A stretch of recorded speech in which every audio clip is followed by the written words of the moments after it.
asong mandaragit.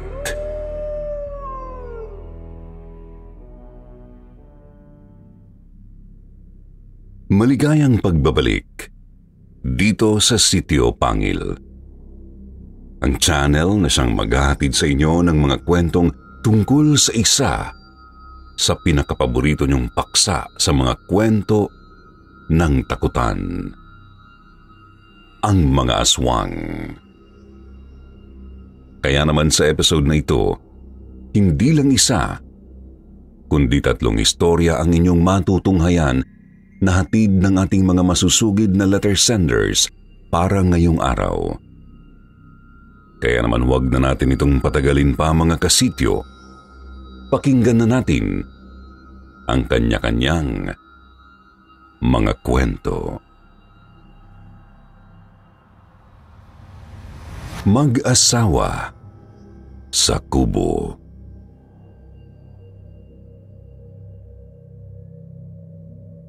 Hello Sir Jupiter at sa lahat ng bumubuo sa channel na ito ng Sitio Pangil. Ganun din po sa lahat ng sumusubaybay sa channel na ito.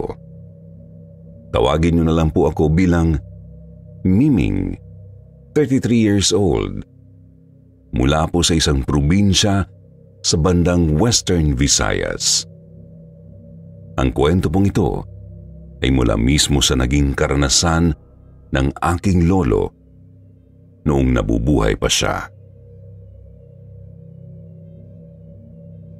Actually, naikwento lang ito ng tatay ko sa akin noong bata pa ako. At naikwento ko na rin po ito sa mga pamangkin ko. Kaya naman, ngayon po ay sa inyo ko naman ito gustong ibahagi. Base po sa tatay ko, bagong mag-asawa pa lamang sina lolo at lola nung mga panahong yun. Noon daw po ay sumama ang lolo ko sa mga kaibigan niya sa ibang bayan upang magtrabaho at gumapas ng tubo na pangunahing hanap buhay po nila nung araw. Pagkarating pa lang daw po nila doon, agad daw po silang nagtrabaho. Hanggang sa sumapit ang 4:00 ng hapon at ang ibang mga kasamahan niya ay nauna nang pumunta doon sa kubong magsisilbi nilang pahingahan tuwing matatapos silang magtrabaho. Kaunti na lang po silang natira doon sa tubuhan. Pero makalipas ang kalahating oras, natapos na rin sa ginagawa niya ang lolo ko. Kaya nagpasya na rin siyang sumunod sa ibang mga kasamahan niya, papunta nga po doon sa kanilang pahingahan. Kaya lang napakamot daw po ng ulo si lolo kasi hindi niya alam kung saan banda yung kubo nila. Kaya nagpaturo pa raw siya ng direksyon sa mga kasamahan niyang natitira dun sa may tubuhan. Medyo malayo kasi dun sa pinaggagawaan nila yung kubo at hindi rin naman niya yun matanaw kasi ang tataas ng talahib at tubong humaharang sa dinadaanan niya. Sa paglalakad daw po ng lolo ko ay may nakita nga siyang isang kubo. Doon daw po ay may naririnig siyang mga taong nagkwekwentuhan at nagtatawanan. Kaya inakala niyang yun na ang kubong pahingahan nila. Pumasok daw po siya doon sa nakabukas din namang bakod. Pagkatapos ay sumigaw siya ng "Tagbalay!" Nang ibig sabihin po sa Tagalog ay "Tao po!" Bumukas naman daw po ang pintuan dun sa may kubong yun. At nalaman niya na isang mag-asawang matanda daw po pala ang nakatira doon at hindi pala yun ang kubo nila. Tinanong po ng lolo ko kung saan banda yung pahingahan para sa mga trabahante ng tubuhan. At itinuro naman ng lalaking matanda sa kanya ang daan. Pero nung aalis na raw po sana si lolo, ay bigla daw po siyang inaya ng matandang lalaki na pumasok muna sa bahay nila at uminom daw muna siya ng tuba. Tutal ay oras na naman ng kanilang pahinga. Sa mga hindi po nakakaalam, ang tuba ay yung alak na galing sa niyog. Pinaunlakan naman po ng lolo ko ang paanyaya ng matanda at pumasok na sila sa loob ng bahay. Pinuno daw ng matanda ang mataas na baso na yari sa kawayan. Tapos ibinigay sa kanya. Nang makalipas ang ilang minuto, nagpaalam po muna saglit si lolo dun sa matanda. Naiihi siya sa labas. Pero nagtaka raw po siya nang hindi pumayag ang mag-asawa na lumabas siya. Ang sabi raw po ng mga ito, doon na lang sa kusina nila umihi. Pero lalo raw pong nagtaka si lolo nung nakita niyang isinara bigla ng matandang babae ang pintuan. Nakaramdam si lolo ng hindi maganda. Kaya pinilit niya talagang lalabas na lang siya, pero hinawakan daw po siya bigla ng lalaki. Nagulat daw po siya kasi sa kabila ng edad ng matanda, parang ang lakas-lakas pa raw po nito. Nagpupumiglas si lolo at naitulak niya ang matandang lalaki sa kanya ito sinipa. Ganon din po ang ginawa niya sa matandang babae nang hinaharangan nito ang pintuan para pigilan siya. Nung nagtaob daw po ang matandang babae ay saka sinipa ni lolo yung pintuan ng kubo para lang siya makalabas. Nagtatakbo daw siya papunta doon sa pahingahan nila ng mga kasamahan niya. Mabuti na lang, hindi siya nalasing sa tubang ininom niya kanina. Nang makarating siya sa kubo, ay tinanong siya ng mga kasama niya kung saan siya galing dahil kanina pa pala siya hinihintay ng mga ito. Madilim na raw po kasi at uuwi na sila. Doon po siya umamin at nagkwento sa mga kasamahan niya. Nag-alala daw po agad ang mga ito sa kanya dahil balita nga daw po doon sa lugar na yun na aswang ang mag-asawang matanda. Sobra daw po ang naging takot ng lolo ko noon dahil sa nangyari sa kanya.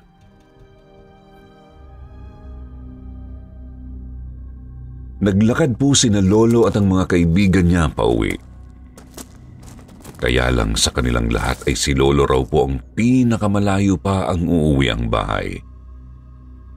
Madadaanan pa raw niya ang Kakahuyan at Palayan bago siya makarating sa kanila.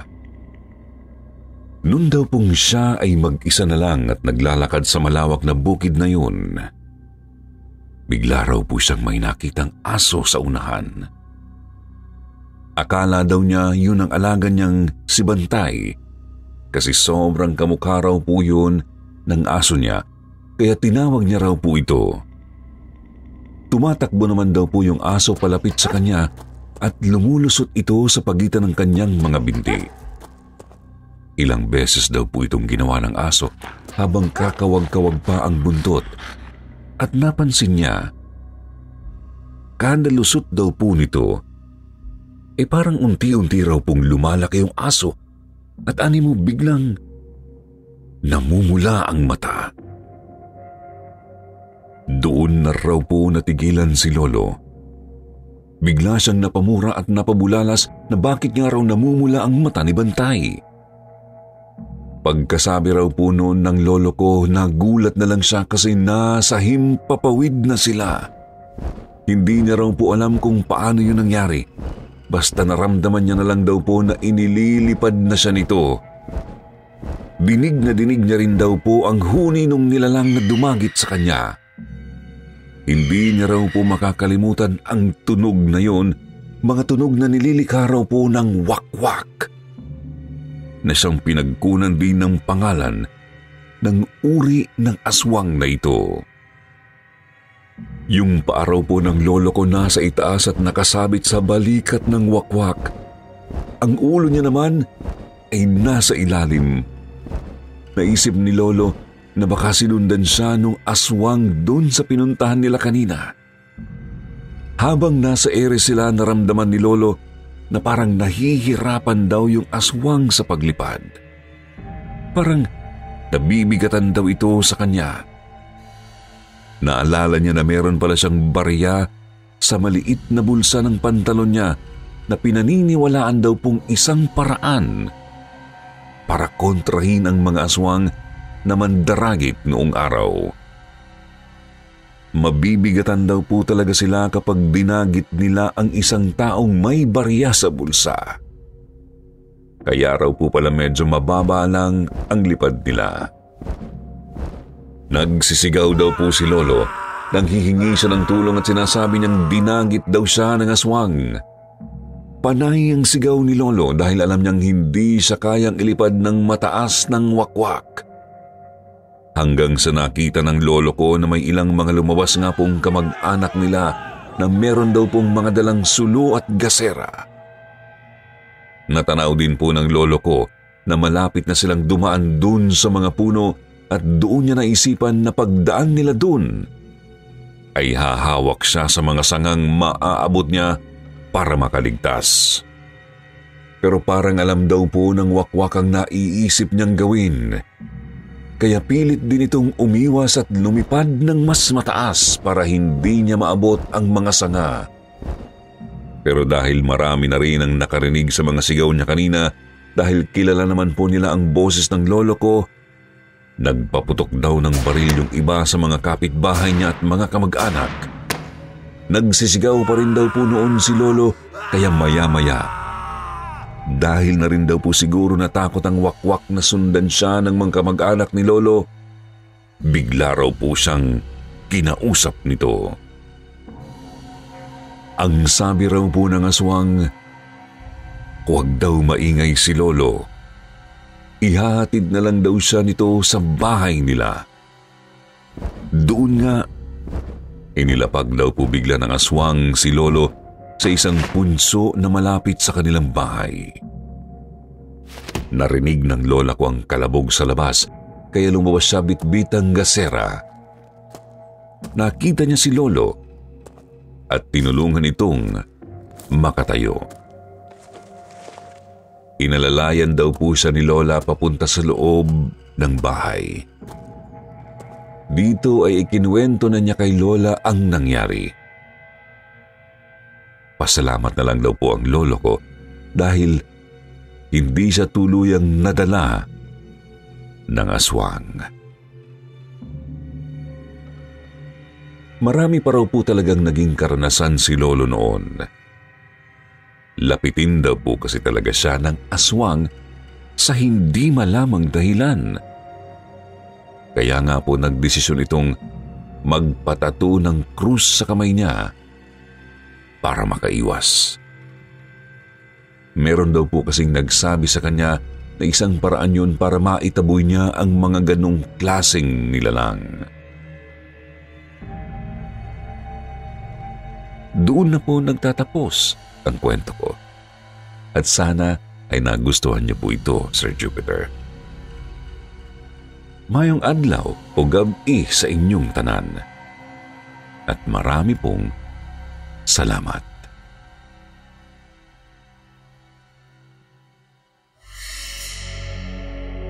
Ginabi sa daan. Magandang araw po sa inyong lahat, lalong-lalo na po sa inyo, Sir Jupiter. Ako nga po pala si Obet, hindi ko tunay na pangalan. Tubong Quezon Province po ang mga magulang ko, pero dito na po sila nagkakilala at nagpakasal sa lalawigan ng Laguna, kung saan ako ipinanganak at lumaki. Una po kaming tumira noon sa gitna ng isang malawak na palayan na ipinasasaka po sa amin ng mayamang may-ari nito na nakabase po sa ibang bansa. Halos wala po kaming kapitbahay doon dati. At kung meron man, malalayo po ang agwat noon. Siguro ang pinakamalapit lang naming kapitbahay noon mga 20 metro ang layo mula sa amin. Buntis daw po si nanay noon sa akin, samantalang ito naman pong si tatay pauwi pa lang sa bahay galing sa maghapong pag-aararo ng tatamnan niyang palayan. Nag-aagaw na raw po noon ang dilim at liwanag sa paligid, kaya nagmamadali na siyang umuwi dahil wala pong kasama si nanay sa bahay. Dala-dala pa man din daw po noon ni tatay ang kanyang karit o yung matalas na palikong metal na ginagamit niyang pantabas ng talahib. Nang mapadaan siya dun sa malaking puno ng mangga na madadaanan niya muna bago pa siya makarating sa bahay namin, Sir Jupiter. Bigla raw po siyang napahinto nang mapatapat siya doon. Umangin din daw po kasi bigla ng malakas. Tapos parang may kung anong malaking bagay mula sa himpapawid na bumagsak dun mismo sa punong yun na may mayayabong na dahon. Napatingala raw po agad si tatay. Nagulat siya kasi halos mabuwal yung puno sa harapan niya. Sinipat-sipat daw po ni tatay kung anong bagay yung bumagsak. Pero dahil sa sobrang yabong ng dahon ng punong mangga na yun, halos hindi niya maaninag kung ano ba ang nasa likod nun. Nagkibit balikat na lang daw tuloy si tatay. Tapos akma na sana siyang uuwi sa bahay nila. Kaya lang napalingon siya ulit dun sa may puno nung makarinig siya na parang may gumagaralgal dun. Tunog angil ng aso ang naririnig ni tatay. Umaangil na parang hinihingal. Yun daw po mismo ang naririnig niya. Tapos bigla raw po siyang may nalanghap na napakasangsang na amoy. Malansa raw yun, amoy bulok na isda. Nakakasuka raw, sabi ni tatay. Doon pa lang, medyo kinabahan na siya, kaya dali-dali siyang naglakad palayo. Halos lakad-takbo raw po ang ginawa niya noon. Kasi naalala niya bigla yung usap-usapan ng mga kapwa niya magsasaka nung isang araw na meron daw silang namataang aswang sa bubungan ng bahay nung matandang may sakit dun sa kabilang ibayo. Hindi naman po likas na matatakotin si tatay. Pero ng mga sandaling yun daw po kinabahan siya para kay nanay at sa akin na ipinagbubuntis pa lang ng mga panahong yun. Pagdating daw ni tatay sa bahay humarap agad siya dun sa bintana nila kung saan tanaw na tanaw yung punong manggang na daanan niya kanina. Isinarado niya yun agad, Sir Jupiter. Tapos inutusan niya si nanay na kumuha ng asin na isinaboy naman po niya sa bawat entrance ng maliit nilang kubo. Nagsabit din daw po si tatay noon ng mga bawang sa bintana at pintuan nila. Nang tanungin daw po siya ni nanay kung bakit niya ginagawa yun, hindi raw po niya sinabi ang totoo. Basta ang sabi niya lang kay nanay, yun daw ang payo sa kanya ni Caselia, yung matandang manghihilot na nakatakda raw pong magpaanak kay nanay. Sabi pa raw ni tatay wala naman daw kasing masama kung susundin nila ang sinabi nito. Ayaw kasi ni tatay na matakot si nanay, kaya hindi niya sinabi yung nangyari kanina sa daan. Baka raw kasi makasama pa sa pagbubuntis niya. Kinabukasan, Sir Jupiter, maaga pa lang daw po lumabas na si tatay ng bahay. Dala-dala niya yung mug niyang gawa sa kawayan na may lamang mainit na kapeng barako. Habang naglalakad siya at sinisipat niya yung bahaging aararuhin niya ngayong araw na hindi niya natapos kahapon. Sa paglalakad daw po ni tatay, bigla na lang siyang napalingon dun sa malaking puno ng mangga na nadaanan niya kahapon. Tapos bigla niyang naalala yung nangyari. Napatitig daw po tuloy siya dun sa punong yun ng mga ilang segundo.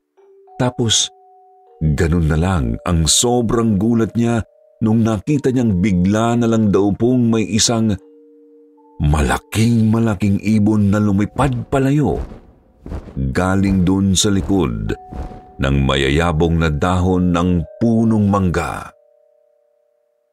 Napangangapangaraw po si tatay.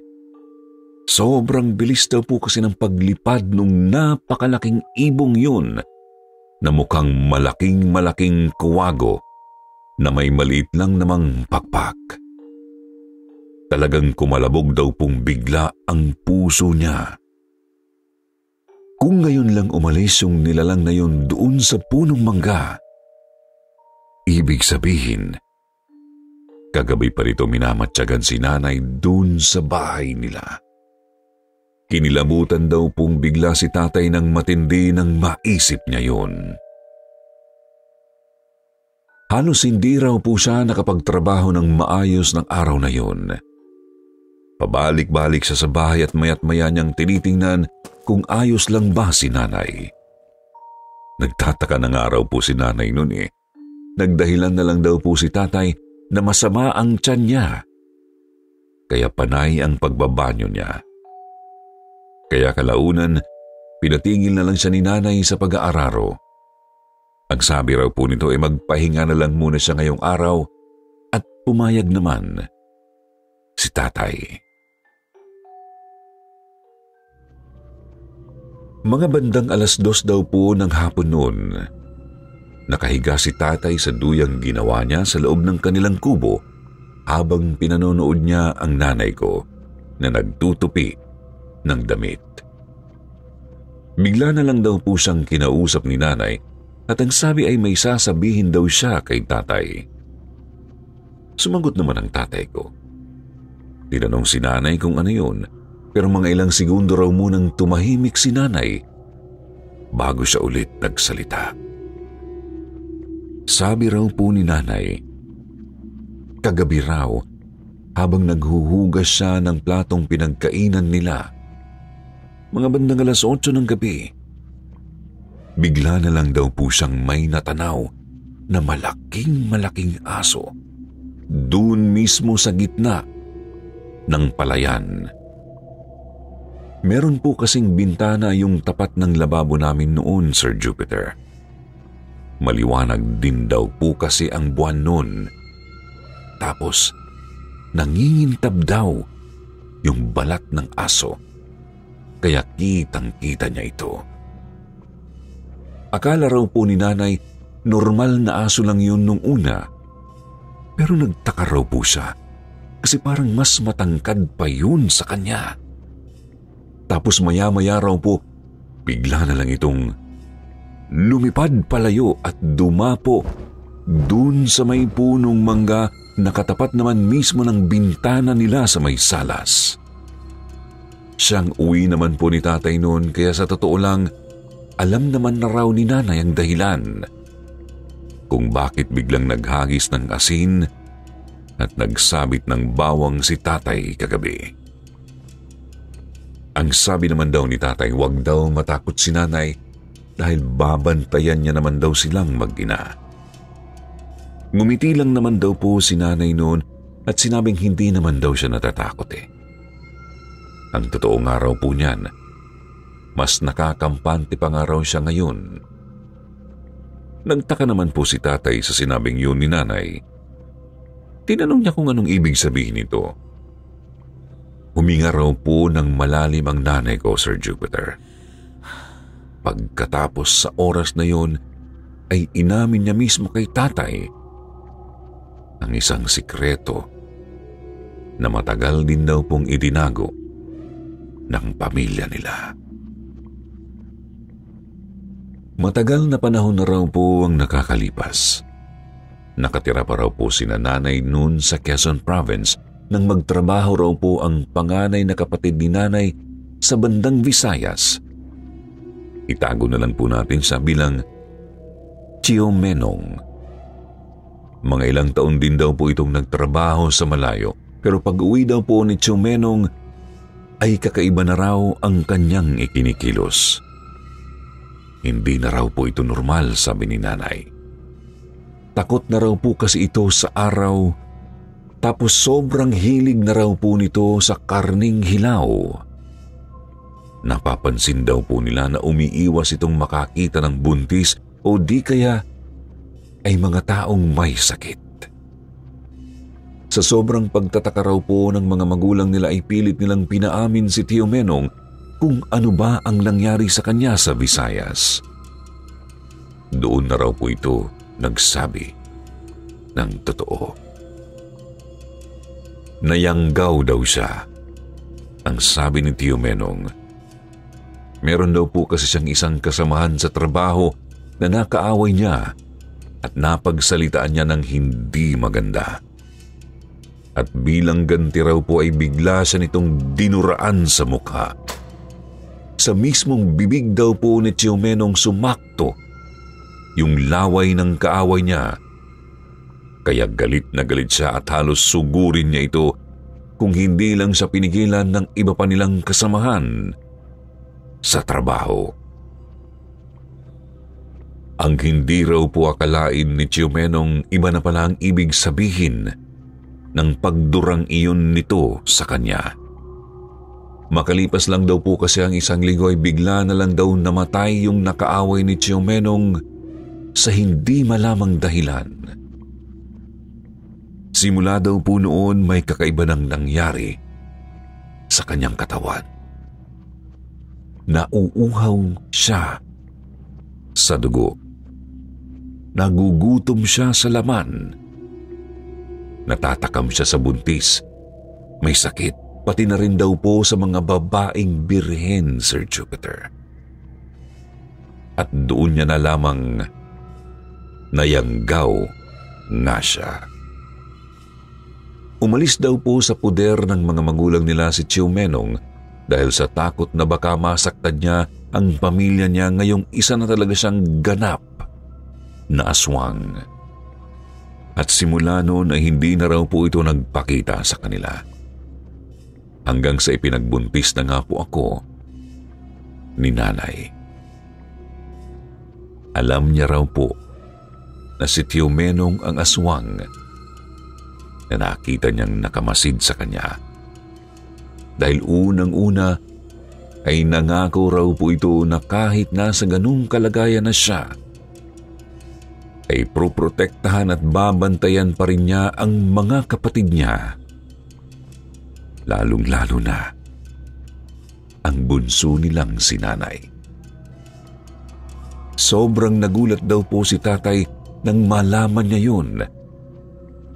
Pero kahit papaano nakampante na rin naman siya, Sir Jupiter.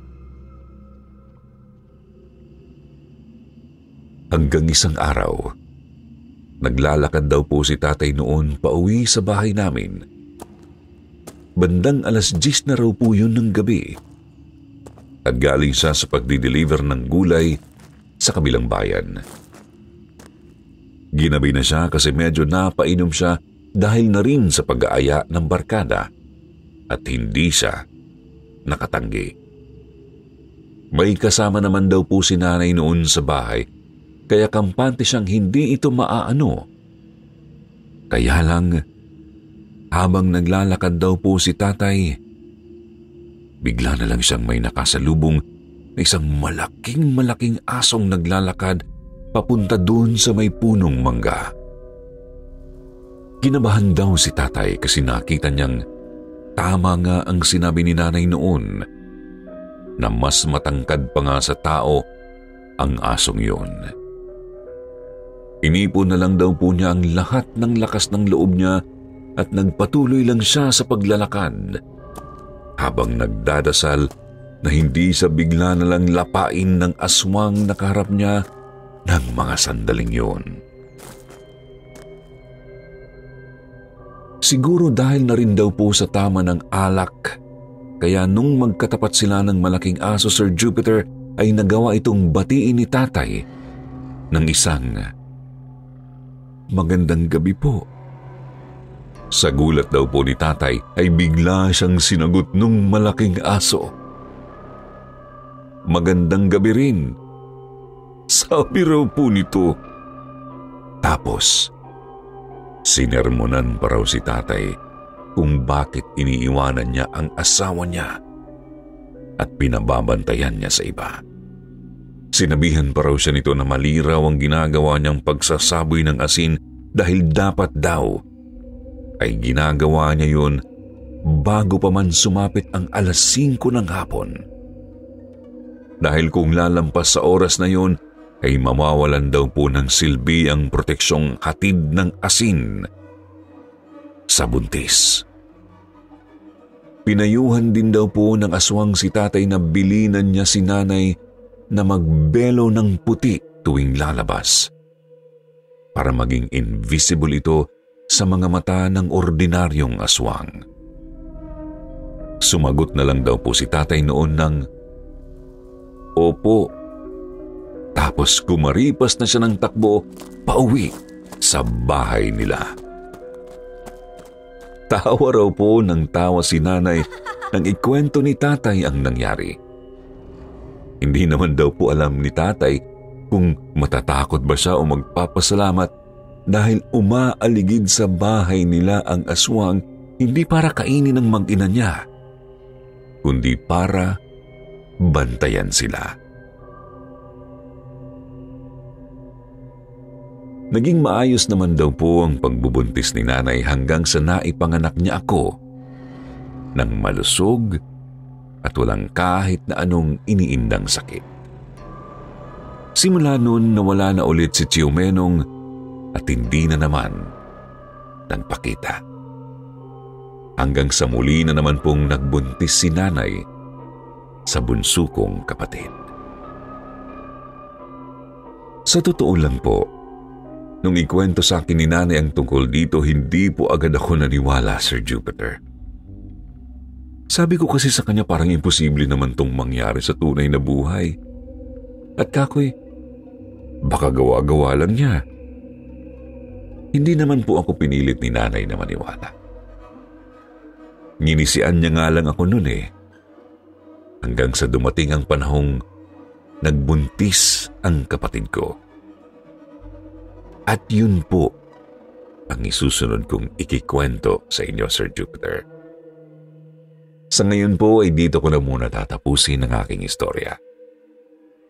Hanggang sa susunod po, maraming salamat sa inyong pakikinig. Magkalabang aswang. Magandang araw po ulit sa inyo. Ako po ulit ito, si Obet.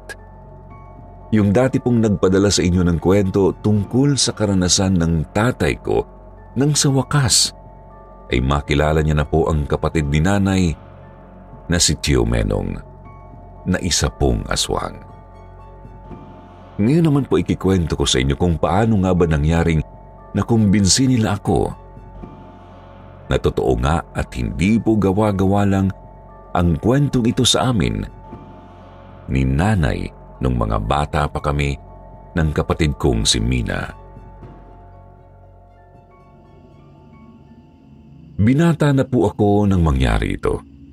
Siguro mga nasa 25 anyos na ako noon at hindi na po kami nakatira doon sa palayan na dati naming tinitirhan sa una kong kwento. Nakabili po kasi si tatay ng maliit na lupa sa kabilang barangay na malapit na po sa noon ay bagong gawa pa lamang na highway. Hindi pa gaanong maayos ang subdivision namin noon dahil marami pang mga parteng talahiban, pati na rin po mga loteng wala pang nagmamay-ari nung araw. Marami pa rin po noong mga manggahan at sagingan sa loob at wala pang streetlights na magbibigay sa amin ng ilaw kapag dadaan kami sa kalsada. Sobrang tahimik pa po ng subdivision naming ito noon at halos wala pang katao-tao.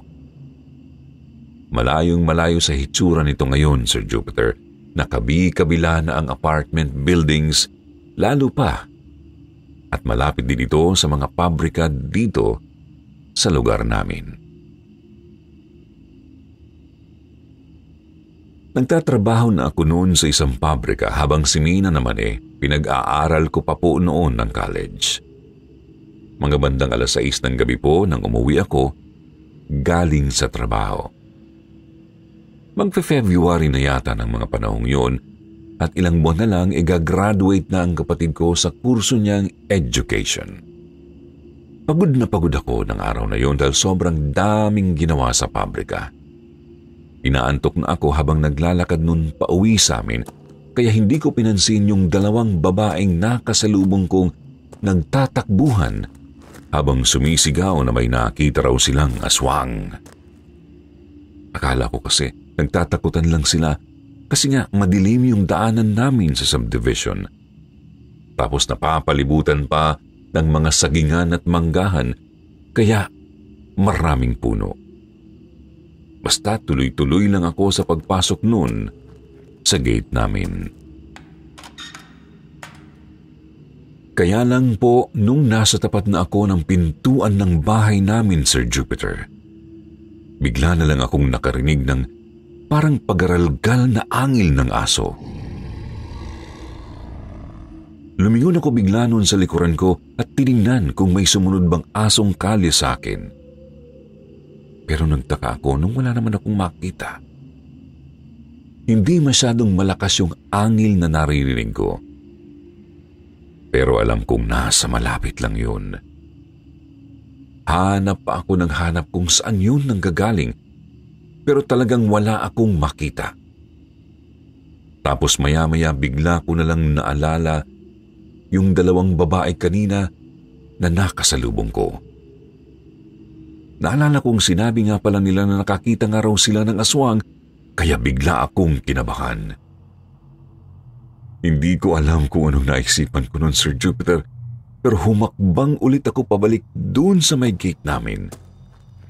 Tapos tinanaw ko yung bumungan namin. At ganun na lang po ang gulat ko nang hindi inaasahan ay nakakita ako ng isang napakalaking aso na nakadapa doon at umaangil. Habang nakalabas pa yung pangil niya na tila meron na siyang handang lapain. Kulang na lang ho, maihi ako sa takot noon, Sir Jupiter. Bigla akong nataranta at sa sobrang pagkawala ko sa sarili dahil sa nakita ko, halos inisang hakbang ko na lang ang pagitan ng gate namin at ng bahay. Akala mo ako action star na bigla na lang binunggo yung pintuan, Sir Jupiter, para lang mabilis akong makapasok sa loob. Gulat na gulat noon si nanay at tatay kasi bigla akong bumulagta sa harap nila sakay ng nasira naming pinto. Nagalit pa si tatay sa akin nung una, Sir Jupiter. Ang sabi niya, napapano raw ba ako? Hindi naman na po ako nagtago ng sekreto sa kanila at sinabi ko na kung anong nakita ko. Napahinga naman si nanay ng malalim. Sabi niya, huwag daw akong matakot. Siguradong alam na raw ng kuya niya ang tungkol sa balita. Nagtaka ako. Nagpapalit-palit pa ang tingin ko noon kina nanay, tatay, at nakayukong si Mina na namumugto ang mata at mukhang kagagaling lang sa pag-iyak. Nagtanong ako sa kanila kung anong problema at ano ba ang ibig nilang sabihin.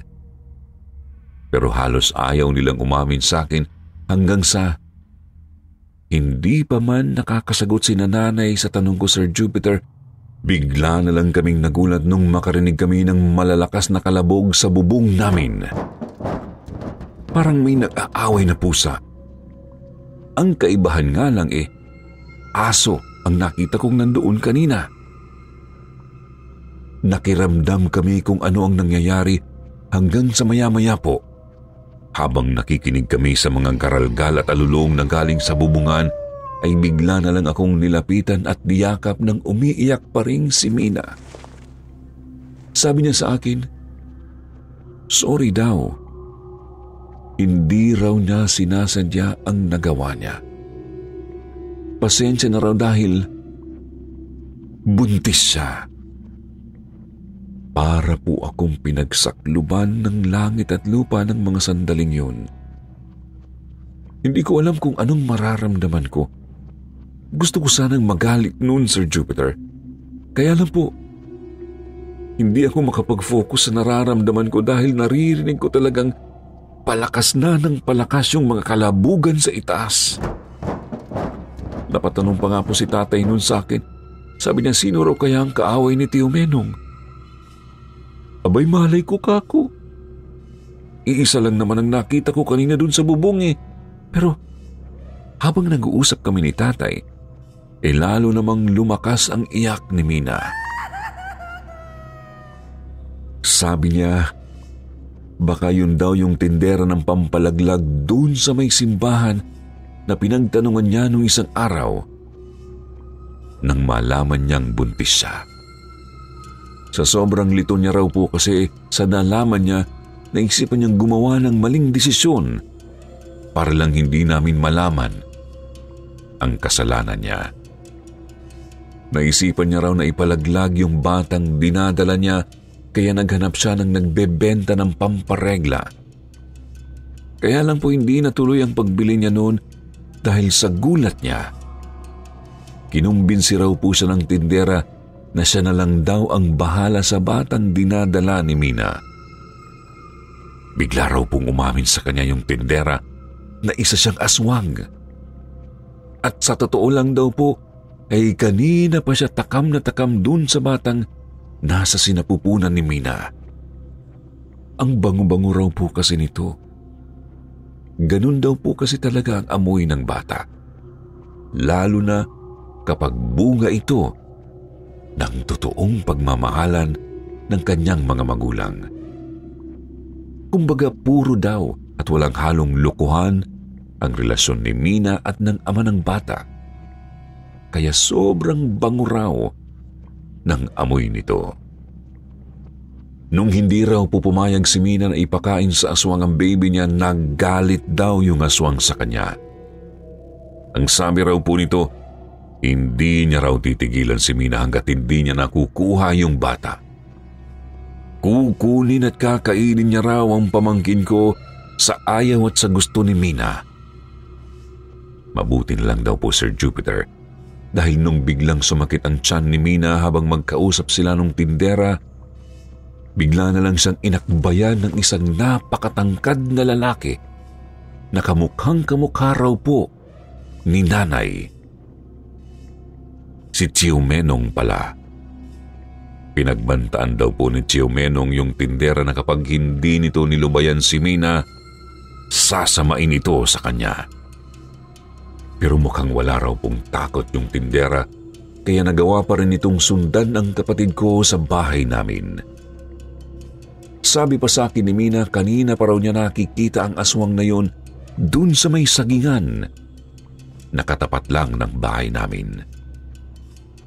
Hula ko nga siya rin yung aswang na sinasabing nakita raw nung dalawang babaeng nagtatakbuhan sa labas kanina na nakasalubong ko. Kaya pala nung nakita ko yung malaking aso sa bubungan namin na si Tio Menong pala, ay ganun na lang ang angil niya habang nakatingin siya sa direksyong yun. Dinig na dinig namin, Sir Jupiter, na nagkakagatan at nagkakalmutan na yung dalawang aswang dun sa bubong namin. Akala mo talaga may mga nag-aaway lang na malalaking pusa sa bubong, pero malalamang mong aswang pala ang mga yun kasi bigla mo na lang maaamoy na umaalingasaw na sa paligid at sa buong bahay yung sobrang lansang amoy na akala mo ay may nabubulok na isda sa paligid namin. Maya-maya, Sir Jupiter, bigla nilang tumahimik ang paligid. Ilang saglit pa ang lumipas, nakarinig na lang kaming bigla ng malakas na mga pagaspas ng pakpak na unting lumalayo ang tunog hanggang sa tuluyan na itong nawala. Tapos bigla pong may nagsalita galing sa bubungan namin, Sir Jupiter. Isang malagong at malalim na boses lalaki na nagsasabing ayusin na raw namin ang pintuan namin para daw hindi magmukhang nag-aanyaya kami ng mga bisitang hindi naman namin iniimbitahan. Kahit gabing-gabi na noon, Sir Jupiter, talagang nagkumahog kami ni tatay na ayusin yung pintuan naming nasira. Mabuti na lang din talaga. Malalayo pa ang agwat ng bahay noon sa subdivision namin dahil nga po, kakaunti pa lang noon ang nakatira dito. Matapos naming ayusin yung pintuan, hindi naman na kami nakarinig pa ng kahit na anong ingay sa bubungan. Pero alam naming may aswang na nagbabantay doon buong magdamag. Si Tio Menong.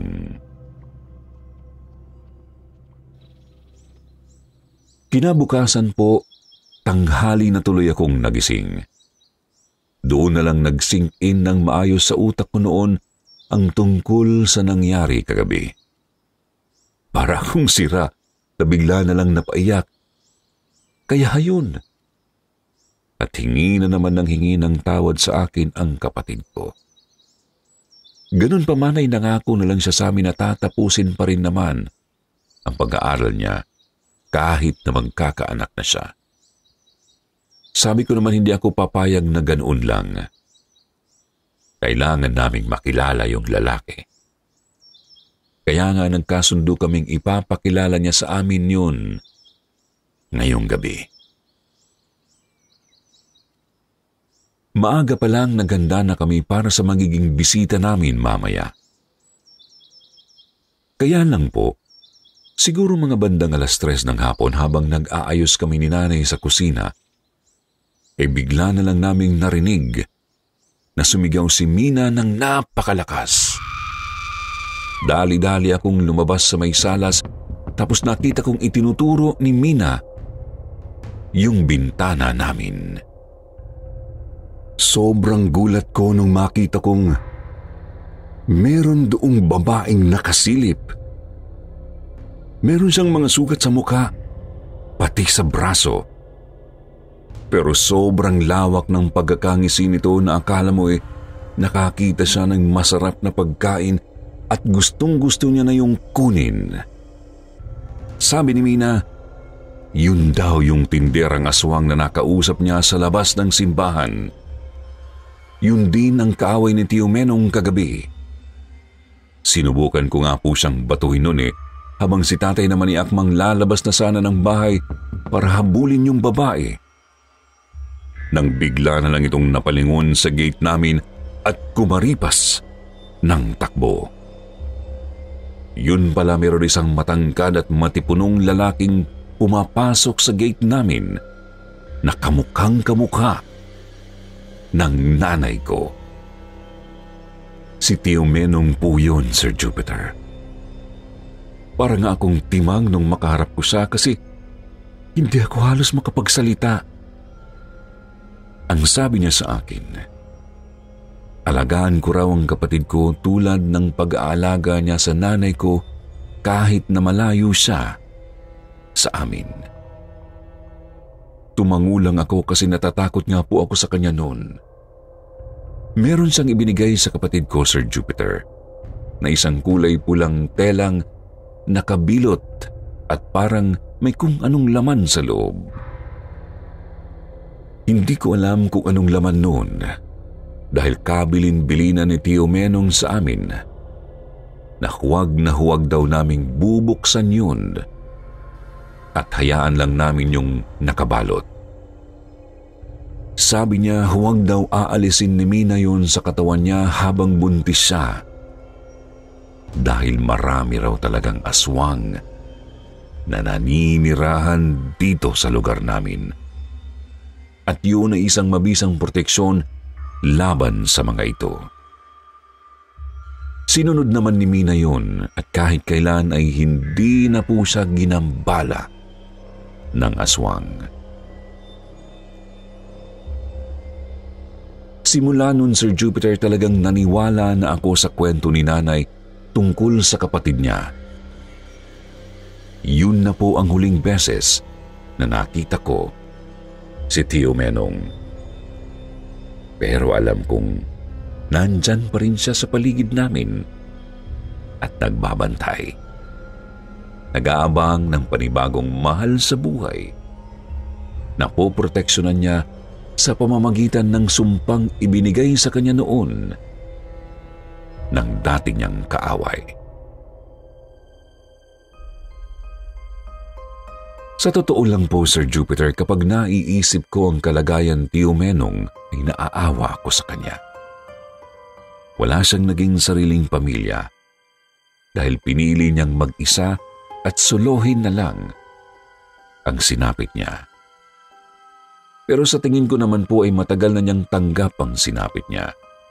At ang sabi naman sa akin ni Nanay, kahit naman daw po ganun ang kuya niya, ni minsan ay hindi naman daw po ito tumikim man lang ng tao. Puro hayop daw po ang kinakain nito. Kaya nga po kahit kailan ay hindi umanib sa kahit na anong grupo ng mga aswang si Tio Menong. Bata pa lang daw po kasi sila ay talagang maprinsipyo na ito. Kaya nga po sa kabila ng lahat ng nangyari, ay hanga pa rin si Nanay sa kanyang kuya. Palagi niya ngang sinasabi sa akin na si Tio Menong daw ang tularan ko. Na sinang-ayunan ko naman po dahil nakita ko mismo kung gaano siya kabait. Sana, Sir Jupiter, ay nagustuhan niyo po itong kwento ko tungkol sa aking Tio Menong.